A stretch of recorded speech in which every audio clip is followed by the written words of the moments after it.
thank you all so much for being here. And I thought in honor of Mother's Day, we could start with just everyone sharing a little bit about their own mother and what they're most grateful for in terms of how she has lived her life or what she taught you. Yeah, I'll start. I love my mom so much. By watching her, I have learned how to push through different seasons of life. I've seen her raising us. I've seen her getting widowed. That happened about 10 years ago. And just adjusting. She keeps adjusting, whatever that looks like for her. And it's such a lesson for me. I appreciate her for that. I appreciate her for the things she said, but also just how she has lived her life for me to learn from. I think following up on that, what you said about adjusting and seasons, I think it's been really beautiful witnessing how my mom has shifted through the years. Growing up, we didn't have the best relationship, but where we are now, there's no one I feel more protective over.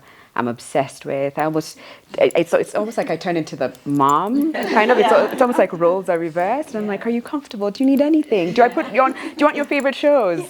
And truly, also, I think for me, what's been really beautiful is seeing how, despite being an adult and living your own life and you're responsible for everything, there's still a sense of responsibility I see in her in trying to make sure that I'm okay. So in my darkest moments, she's crawled into bed with me. Wow. And I mean that. She's crawled into bed with me and stayed there until, I was able to get out. And as for the biggest lesson for me, it's been very clear from the very beginning, you must always make your own money. Doesn't matter if the man is making 5 million shillings, you make your 50,000 shillings every month, but you must always make your own money. Yeah. What's interesting is my mom taught me the same lesson, and I appreciate her for that. I grew up seeing how she really struggled to make sure she's financially independent. Unfortunately, at some point, she even had to hide, when she was trying to do that. So that's the one lesson I always take it with me, and I think that's the reason why I'm ambitious. I always go for what I want. I'm scared, but I still do it. And the other thing I like about her, or that I appreciate about her, is that she is always there for me. I'm separated. I went through a very difficult marriage, a moment in my marriage, and she was there for me.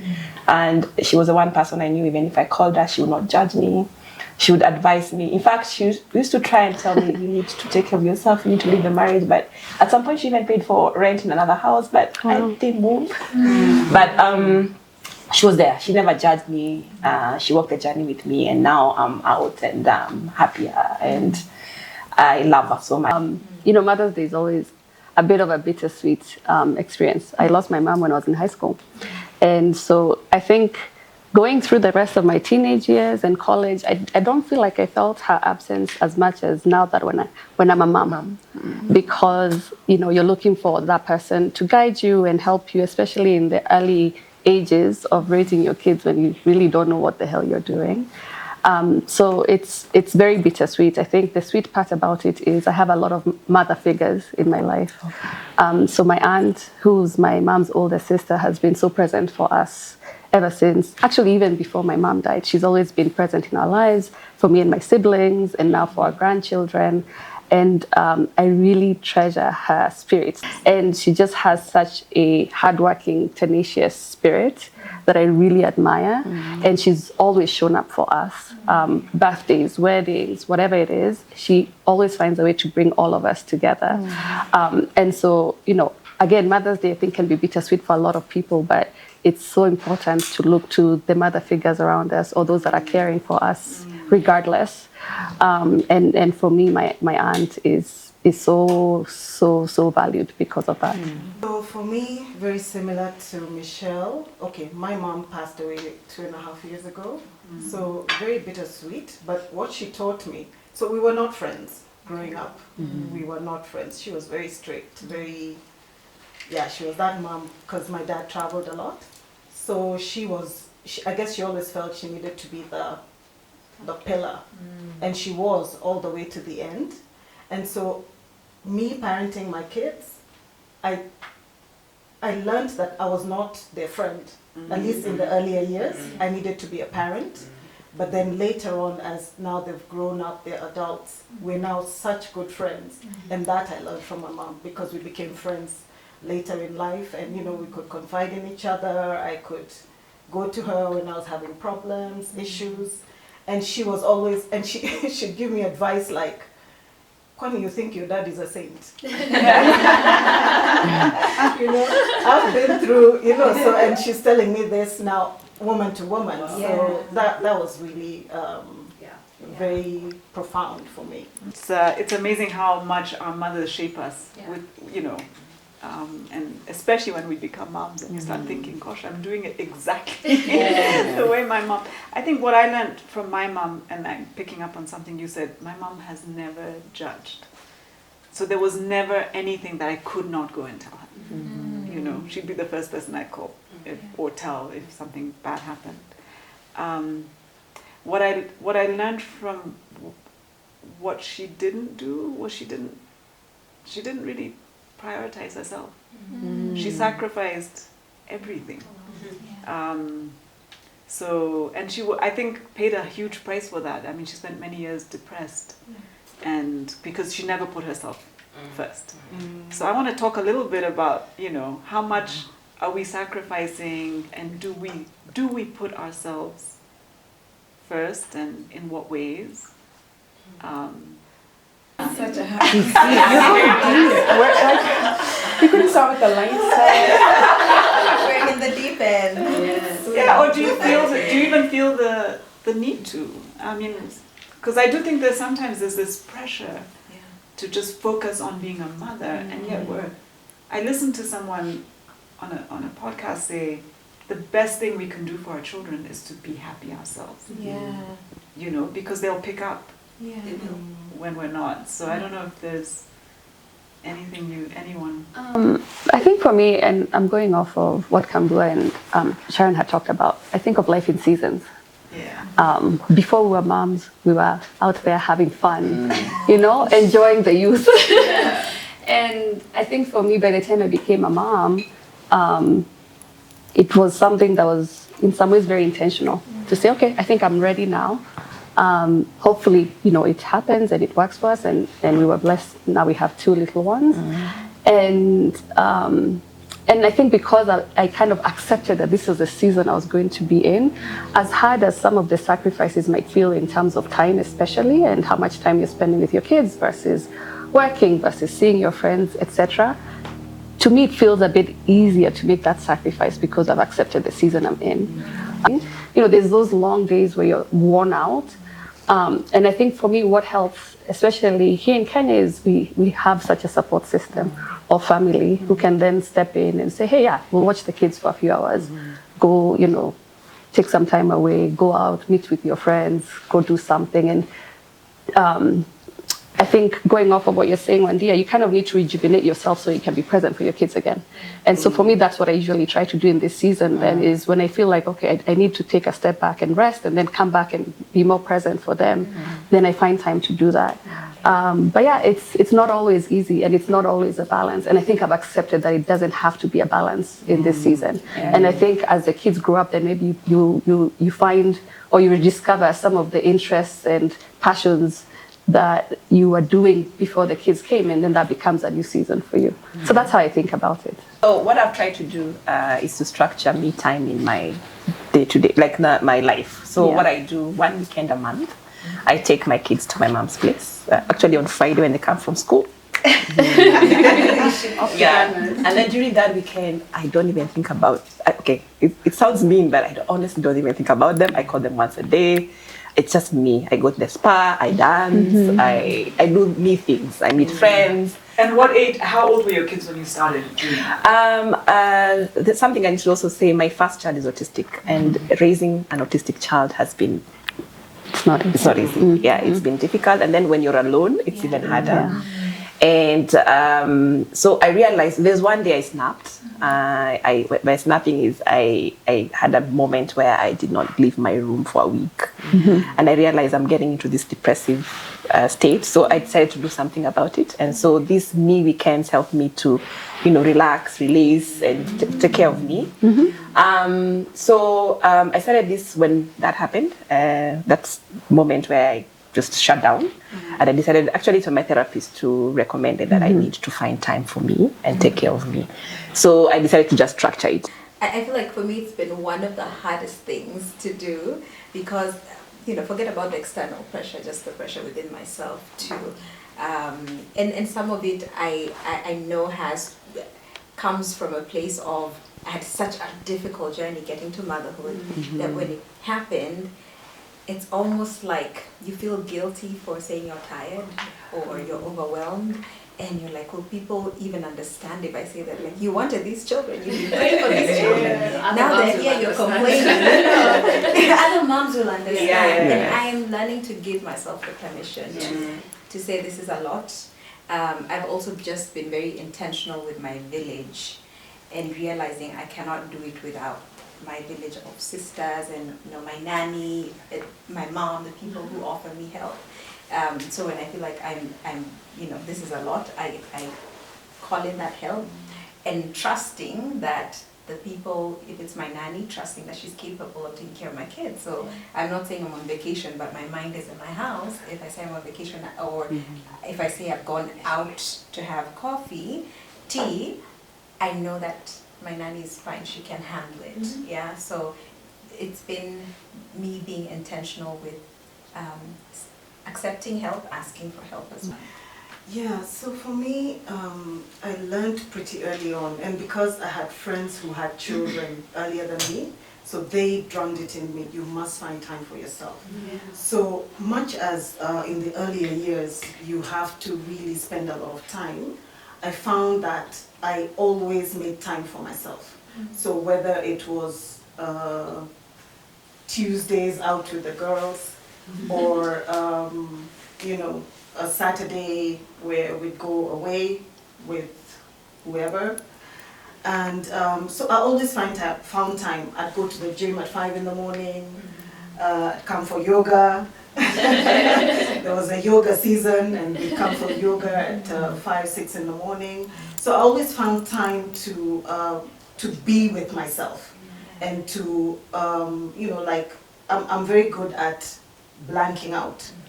Just compartmentalizing and putting away things that are too much. I'm very good at actually closing off. So I'd be able to do that and and then the kids, during the week when I was with them, I flew for very many years for KQ. So up until my kids were like maybe 6, 7, I was flying. So I had to trust, again, the village. I had to believe that the people I'm leaving the children with would take care of my kids. So they got used to you being away and saying, so would you use that as an excuse? Like say, like you go... No. No. And they're at work, mommy's has to go to work. No, actually, it was very traumatic being away because at some point my baby, the younger one, used to call his dad mom. Wow. Like he'd call him, like if he's calling him dad, he's not mom. So that was a bit, but he was very good with the kids. I found my 2-year-old had already been taken to school at 2, but he was like, he's spending the time with the maid. What is he doing? Let him go spend time with her. So I had to trust. But then because of that, because I knew they'd be okay, I made time to be with my friends, to be with people who would replenish me as well. So does the guilt ever go away though? Because I think that's something that Kambua mentioned. You never as well. stop parenting. Okay. No. So I thought as the kids get older, There's a difference, I think, there's a difference between parenting and guilt. So the parenting comes with responsibility and you will always worry about your child. But I don't know that the guilt stays. At least but I'd love to hear Yes. how you prioritize Yeah, yourself. I have so many thoughts on that. So first of all, I have an almost 7-year-old, 7 maybe by the time this goes out, and she's very vocal. So she will express herself very well, and she doesn't mince her words if she feels that I'm not showing up in the ways that she expects me to show up. And so one of the things I do with her is that I'll ask her, how do you feel I'm showing up for you as a mom? What are the ways you think I can do better? And sometimes she'll be like, I just think you're working too much. And there've been moments I've broken down because she's like, I thought you were going to be here on this trip and you're not here. And where are you? And so I find that balance really hard to maintain, because I also feel that I'm one of those people who naturally enjoys doing my own thing, going for my own goals, and like going after it. Sometimes I struggle with the idea that I wasn't the most natural mom in the sense Why do you struggle? Because I think it's what I've seen online. I think it's partly what I see how other mothers show up, and I'm like, you spent the entire day with your child, and you're going to do that again for the next week. Where was the help at some point? Like you did, you know. But I also don't know if there's anyone who's, say, for instance, like a full-time mom who doesn't wonder what it's like if she gave herself, to her work, or someone who's a full-time working mom who doesn't wonder if she's not giving enough to her child, especially when they're younger and they're quite vocal. So I want because there's a lot of words we've used that people ask all the time around motherhood, and one of them is this idea of balance. Yeah. Is it even possible? Does it exist? What balance? Yeah, I don't think so. Keep reworking. Yeah, checking in, taking stock. It's Yeah. harmony, I think. It's work-life harmony. Because we're all working women. Yeah. Some of us employed, self-employed. Do you think that has made you? What's the sort of cost benefit of that? Does it help you be a better mom? Does it take away from mothering? What are your thoughts? I think I'll go first. So first, like many of you, I rely on my village. I'm a single mom, I'm the primary caregiver, and so from very early on, it was clear I'm not doing this on my own. Yeah. And I'm so blessed. Not even just like my mom and my parents, my family, but even my nanny. I've been with the same person for 5, 6 years now. She's pretty much we're raising her together. I'm really, really blessed there. But going back to what you said, I think what I keep trying to remember is that the healthiest version of my daughter is going to be the version that sees me as at my best. Yes. And that meant, just having certain discussions. So I can't come for the 7th school play in this month. Which, by the way, that needs to be a whole discussion. Like, why there's so many school things. I don't know how it was for you, Cathy, back then. But now I'm like, I don't remember my mom coming except for closing day. Yeah. And now it's like every other week we're supposed to be in school. So we kind of have discussions around that. But I just try and remember, and I literally just saw a quote maybe a few weeks ago that said it's the happiest version of you that's going to bring out the best version of her. Yes. And that's what I kind of try and go back to. But I also, if I need to break down, I'll break down. And I'm not shy. Like if I have a moment in the middle of a meeting, which I've had in the past, even just with Wandia a few months ago, where she called and she was like, but why aren't you here? And the immediate guilt kind of hits you. But I also rely on not just my village as my family, but like my friends, my peers, remind me, am I on the right track? Or call me out if you think I could do better. I do know that there's a perfect balance. You think? I don't know. I don't think I there don't is. think so. Yeah, Okay. there is a perfect balance. You just have to do the best that you can with what you have at that time. And one thing my son told me a few months ago, he said he remembers me getting into bed with him to read him a bedtime story. And those are things that resonate with him.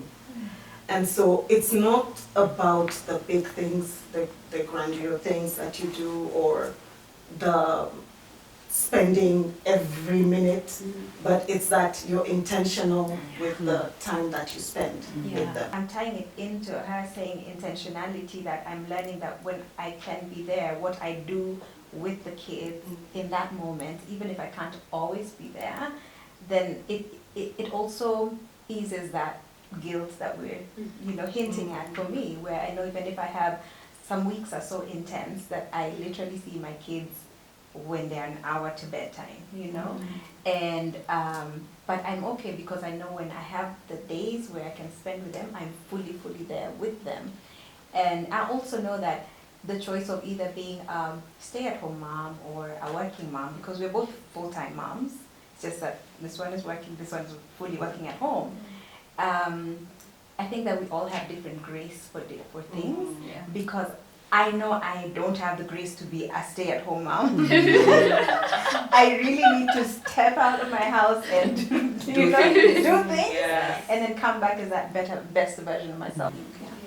I think something, and again, we're all working moms, but something that I feel really strongly about is that as women and as mothers, we don't add to that guilt.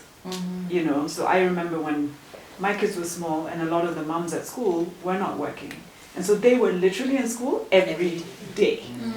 And I had to negotiate at quite a young age with my kids. I'd be like, I can come once a month. So you better pick the one thing a month, because it's assembly, then it's plays, then it's sports, and it's this.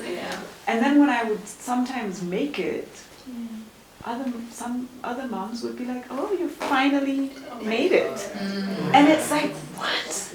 You don't know what my life is like and what it takes to even have these kids in this school. I mean, what are we saying? So I think there's a grace that we have to give each other. And I think maybe it's the other way around too. Maybe sometimes working moms will say to a mom who's not working, like, so what do you do? How do you spend your time?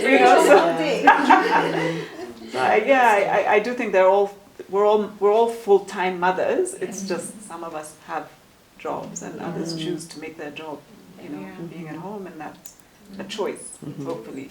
Something else I wanted to sort of ask about is, and I think self-awareness is so much of our journey and whatever path we take. What has changed in the person you are, or changed when you became a mother? Like, as you and how you see yourself, or what did you learn about yourself that you didn't know before? It's so deep. I need to give us a minute to stew on these questions. I mean, good or bad? Because for me, one of the things that I realized, and now I'm going to get emotional, but one of the things that I realized was that I was deeply unhappy in my marriage, and I could have hidden it from the world. God, I'm going to get emotional. No, I'm going to try not to get emotional. But I couldn't hide it from her, and it was only when she was a few weeks old that I realized I can't pretend, I can't hide, because she'd be the one person who would see more than anyone else what really was happening. So the first thing is that I guess she held up a mirror to my face in a way that I wasn't ready to see. So that was one of the big things that kind of hit me, and I think I'll end it there before I go down a rabbit hole. But yeah, really, truly, truly grateful for that little girl. I think she just, I think Beyonce is the one who said it first, but she introduced me to myself in a way that I wasn't even prepared to see. To me. It sounds like it also kind of taught you to be a lot more honest with everything, not just with her, but needing to be honest with her made you have to be honest with yourself, and then with whoever else you needed to be. And then another thing that surprised me too is I used to be like, I will never parent the way my mom parented when I was younger. Because that woman, I think she went through, and I understand now that she was going through it, and she was doing her best.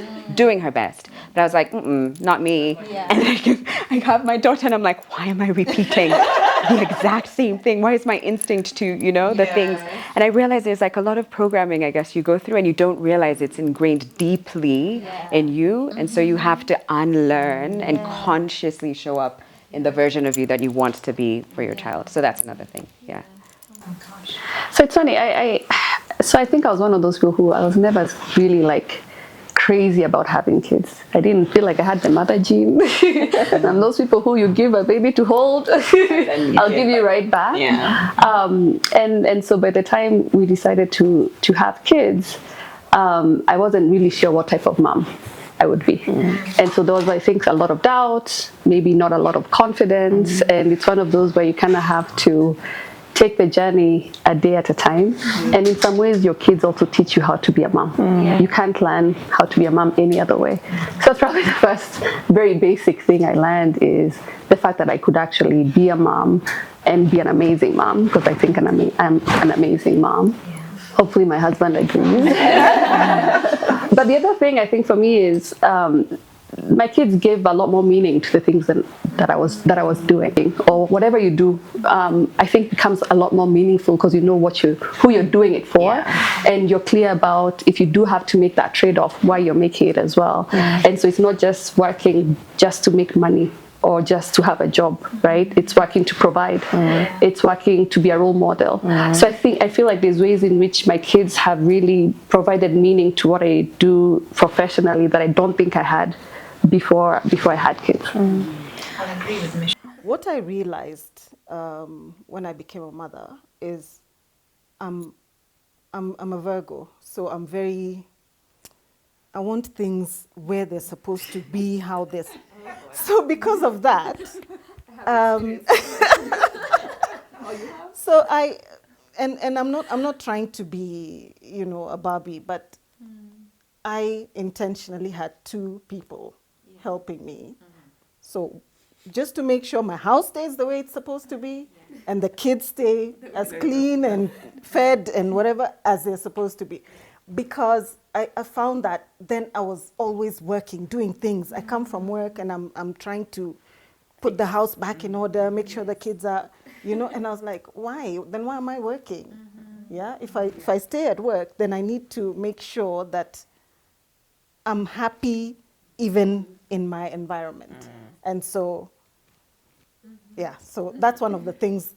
Actually, motherhood taught me I can't stay in a chaotic environment. There's so much joy and love and everything that you feel, but I think what surprised me is how much my kids could trigger me. And they, in particular, my older one, and maybe because we're similar, and I think nature has this very uncanny, it's almost like a joke, because your kids typically, depending when you started having them, are going to be going through adolescence just when you're hitting perimenopause. And like hormones are everywhere. And how much my own trauma and unresolved issues around, my own feelings would be triggered by my kids. And so they keep growing you and helping you become a better person if you're able to see that actually what's being activated has nothing to do with them, but it's stuff that's unresolved in you. And I think I never understood that, it's almost like you think you're going to have these kids who you're going to help raise them, but they're really raising you in the things that you're going to learn about yourself. I want to ask about whether, because there's mothers who are partnered and raising your kids with your partners versus some of us who have raised our kids more co-parenting style or as a single mom. What is that? Do you think there's like pluses to any of those situations, or do you feel there's this ideal and therefore I'm not giving my kid as much? How do we think about that? Do you feel you have to compensate when you're more of a single mother, and what's that like? I can go first. I feel I'm alone raising my children when I have to make key decisions. For example, which school to take them to, or if it's my autistic child, I need to change therapists, or I need to do 1, 2, 3. So whenever I'm making a key decision, actually I go through this phase where I realize, oh my God, I'm alone. And what I've learned to do is to go back to my village. My mom is part of the village. I just talk about it. I have a therapist on call. I call her and we talk about it. I have friends who I can call and talk to them about it, because that's the moment when I realize, oh my God, I'm alone. I remember there's a time, actually, it was this December when my 16-year-old, I had to do circumcision. I was going through this phase of where do I do it? He's autistic, I have to put him under because he will not be able to. And I had a week where I was very emotional and I was confused, and it's because I feel alone. So I usually feel alone when I have to make these key decisions around my children. But in other times I'm okay. I don't know if it makes sense. But even something like that, I wonder whether, is that always a bad thing? Like sometimes it's nice that you get to make that decision, because having to negotiate everything, unless you're with somebody who you're always aligned, you might have to compromise on things. I've known situations where one parent feels very strongly about something and the other parent feels just as strongly about the opposite. And then, is there... Yeah. I think there's certain situations where I'd like to hear, to have some support or know what I'm making the right decision. Yeah, especially if it affects the kids. I hear you on that too. I mean, I first, I've not known anything other than raising my daughter on my own. And so one of the things I addressed quite early on in therapy was, how do I raise like a really well-rounded child? And it was clear that one of the conversations I needed to have with her was that there's different kinds of families across the world. Families don't look one way. I know that's how often every book, TV show, everything is going to show you there's mom, dad, and child. But sometimes it's mom, and child. Sometimes it's dad, and child. Sometimes it's grandma and child. Sometimes it's aunt and child. It's very different. Sometimes it's just mom. So from the very beginning, I was very open about families look different. This is what our family looks like today. And I'm always open to whatever questions that she has to ask, and she's getting to the point where she's asking more questions. Why this? Why not that? How come? When did it happen? And I try as much as possible to have those conversations with her as appropriately as you would with a 7-year-old.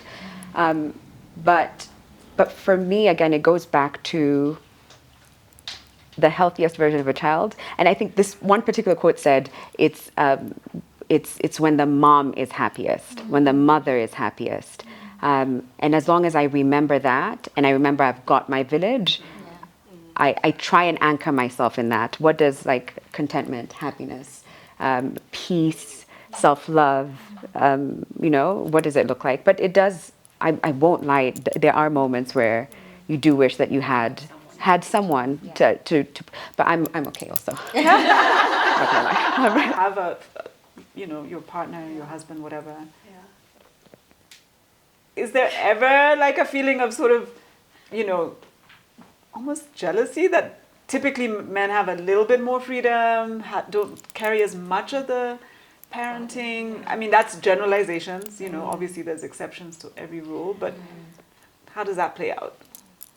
I mean, in my experience, there's definitely moments where I've had to, sit with something like, why am I feeling a little resentful about this? Because, when there's now two of you, you almost imagine that you should be doing equal work, right?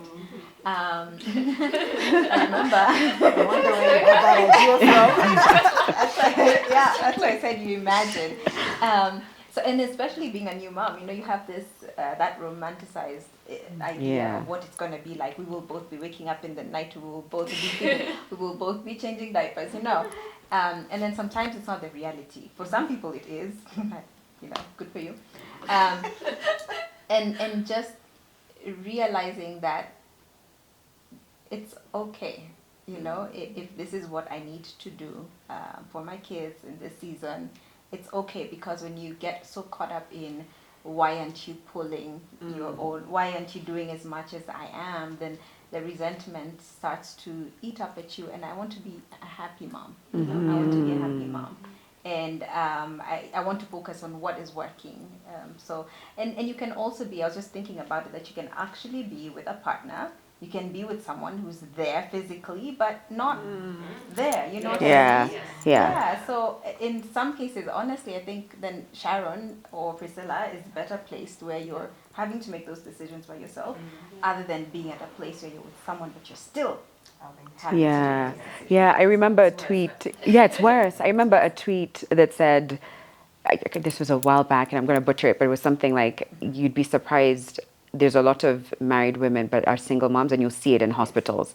The number of times you'll rarely see a dad in there, and it's one of the I think cases. it's becoming more and more common as well. So What's more and more common? being a single mom. Yeah, but I even meant like that they're married, but you are raising this child. You are like you think you're in a partnership, but you are a single mother. I I was going to chime in.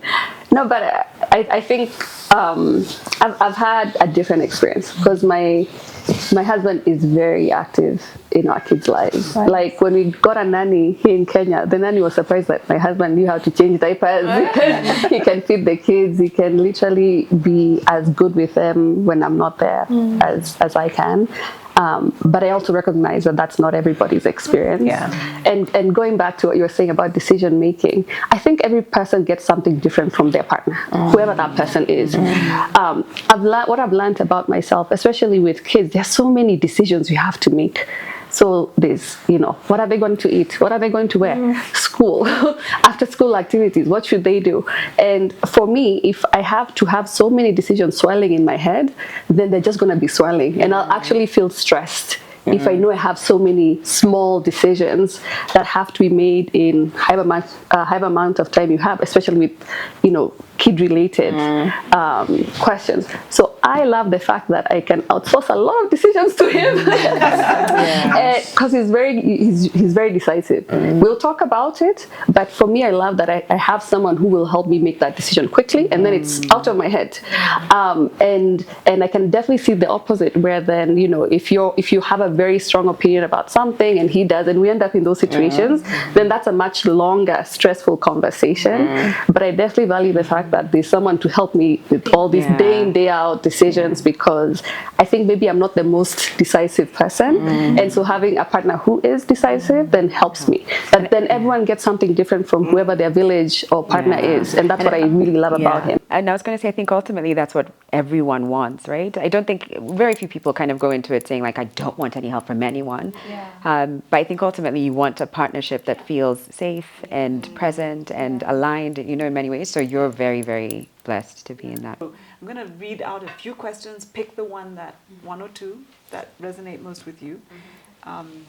One is, what are you most proud of in your motherhood journey? Another one is around advice. So either the best advice you've ever been given or the best advice you can give.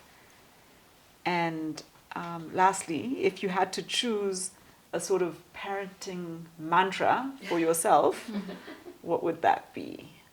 The best advice I could give is sort of be true to you. And as you evolve, that motherhood journey is sort of helping shape that evolution. My children are grown, 28 and 25. Wow. And Two boys. two boys. And I think what I'm most proud of is that they're good people. They've grown up to be good people. I mean, they still have a lot of growth to do. They still have a lot of ways to go, but I'm proud of who they are at this point. For me, the best advice I've ever received, and I also give it, even if it's not solicited sometimes. But anyway, it's that there's no playbook when it comes to parenting. Like you said, you just do you, be true to yourself, and you will make mistakes. Forgive yourself, and as long as you learn from that and do the right thing, it's okay. Completely echo that. I always say there's no manual for parenting. And at the end of the day, you have to be okay with the decisions that you're making. Because I think, Cathy, you're in the position now where you can see the humans that you've raised and what they've become. But when the kids are younger, you don't know what you're doing, if it's right, if it's wrong. But you have to trust that you're doing the best. Anything you're super proud of? Well, I've kept 2 humans alive for the last 4 years. And yourself. And myself. And the husband. I still feel like I know who I am. I don't know if that makes sense. We talked a bit about how kids will also teach you different things. But I think sometimes the journey of motherhood, especially when when your babies are young, sometimes it can feel so consuming. And by the time you see the other side of it, you're like, wait, what are my interests? What do I enjoy doing outside of the family things? And I think for me, that's a much more recent rediscovery. It's just rediscovering what I still love to do, finding more of those moments to spend time with my friends, remembering who I was before I was a wife and a mom. Yeah, it's a roundabout answer, but I think that's what I'm most proud of in this moment as a mom is I feel like a whole person as a woman and as a mom. I'd say best advice I have received and also give is I am the best mother to my children. And also to not compare myself with other moms. Social media, sometimes it's a trap, and comparison is really the thief of joy because you feel you're not doing enough, you're not doing well enough, but just remembering that every day, and being confident that I am doing the best that I can for my kids and that I am the best mother they could have. I think the thing I'm happiest about with my kids now being 18 and 20 is that they still want to come home. Because there's certain things you can't take for granted, you know. They still want to hang out, you know. That is a mark of a successful when they want to hang out. And not just like, because you will get the phone calls, I need money, I need this, I need that. That's normal, that's standard, but it's, you know, I want to come home, I miss you, you know, and that you're still who they turn to in their happy, angry, sad, proud. You know, sometimes they're whispering like, guess what? And you know, they don't want to say it loud because they don't want to sound like they're boasting to anybody else, but it's mom, I can tell them, I ace that. So I think, you know, I love that. And yeah, I think, you know, again, it's all personal, but I really think it's okay to show your kids who you are. It's okay to apologize when we mess up. You know, to model for them that, you know, it's okay to be confused sometimes, and it's okay to make mistakes. Because I think sometimes we try to show our kids that we have it all, you know, and we had straight A's in school, and we won every award, and, you know, we never struggled, and we never went through tough times, or we're not going through tough times now, and I think it's okay. It's okay to say, I need a moment. And then I can come and be present. One of the things that I'm so conscious of as I parent is what part of this moment is coming from the facts in front of me versus my ego. What part of it is, did you just say that to me? Rather than that's not the right thing. That was unkind. That was uncalled for. There's a different way that you could have expressed yourself. And I always battle with how much of my response when it comes to discipline is really driven by a sense of I am the parent, therefore listen, obey. You have no, you know, because we really went through it. And you get smacked, and you're not allowed to cry. What is this world? And so you know, just trying to figure out how much of myself is showing up as oh, now it's my turn, versus. Like I was wrong. And I feel often oftentimes the easiest person to let it out on is our children. And you don't even know you're doing it. I'm just always so conscious of that. So that's the thing that I don't know if I'd give as advice because I'm constantly battling with it.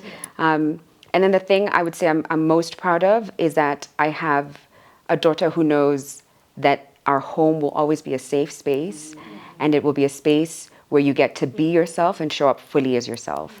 And that means calling me out too. You know, that's why she'd say, I just feel like you're not spending enough time. You know, I just think, I didn't like the tone you used. Sometimes she'd even say that, and I'm like, maybe I was a bit too aggressive as I was trying to, you know, and I was distracted, so I snapped at her.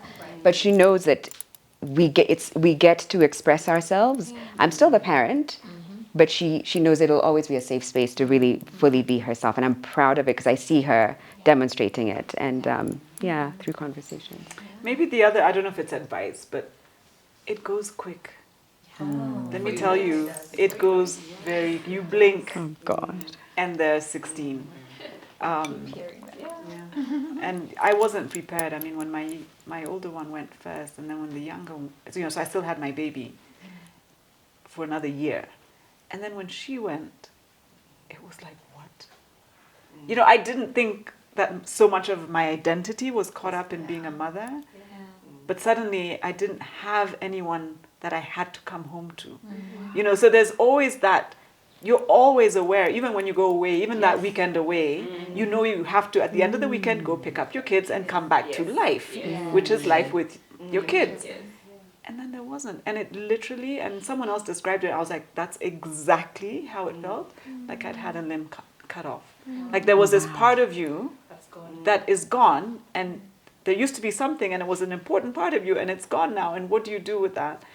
And actually I did get advice at that point, and they said, the advice I was given was, yes, there's this vacuum, now you get to fill it with something else, just in terms of the hours of your day that used to be taken up either, by thinking about this kid at home or being at home or whatever.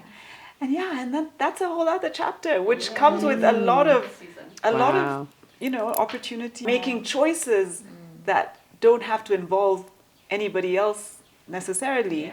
That's another season, which is also beautiful. Anything that we haven't talked about that you just feel you want to say, or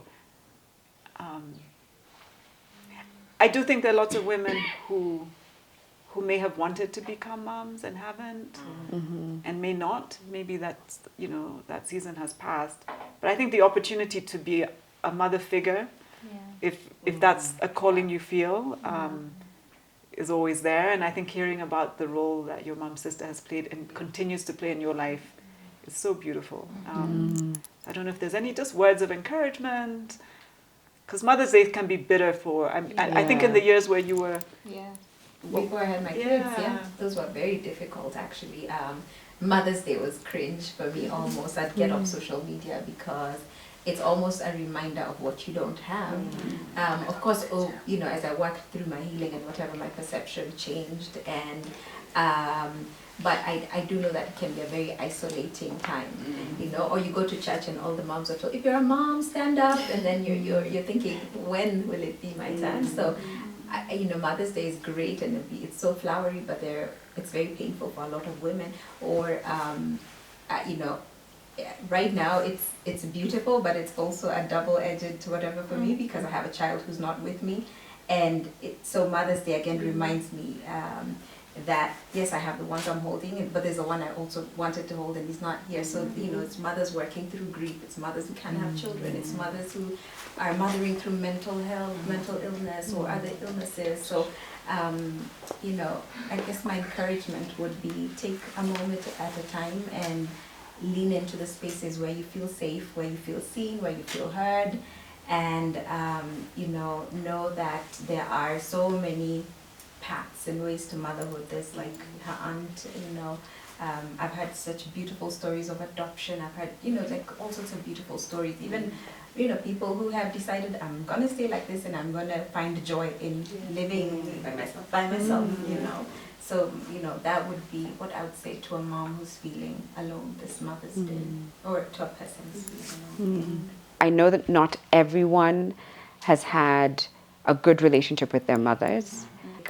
For me, it would be for those people who've had to mother themselves in whichever way, for you to celebrate that as well, that you had to take up a role that should have been, taken up by someone else, and someone else who should have made sure that you were safe, happy, provided for, you name it. And for whatever reason, that wasn't the case. And so to just give yourself flowers if you had to take on that role, to reparent yourself, to mother yourself, and to give love in the ways that you wish it had been poured into you. Yeah. And I think we all have to do that to a certain extent, no matter how great our mothers were or are. No mother was perfect. Yeah. No childhood was perfect. And so, continuing to parent the child that's in us. Sometimes it feels like women in general and moms, we get so much judgment from everybody about how you're parenting.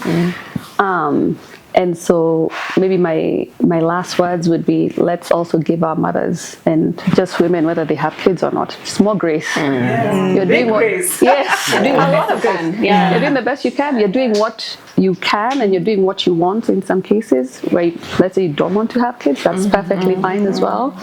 And, I feel like there's enough judgment out there. We should be kinder to each other. Yeah. Yeah, we should be kinder to each other.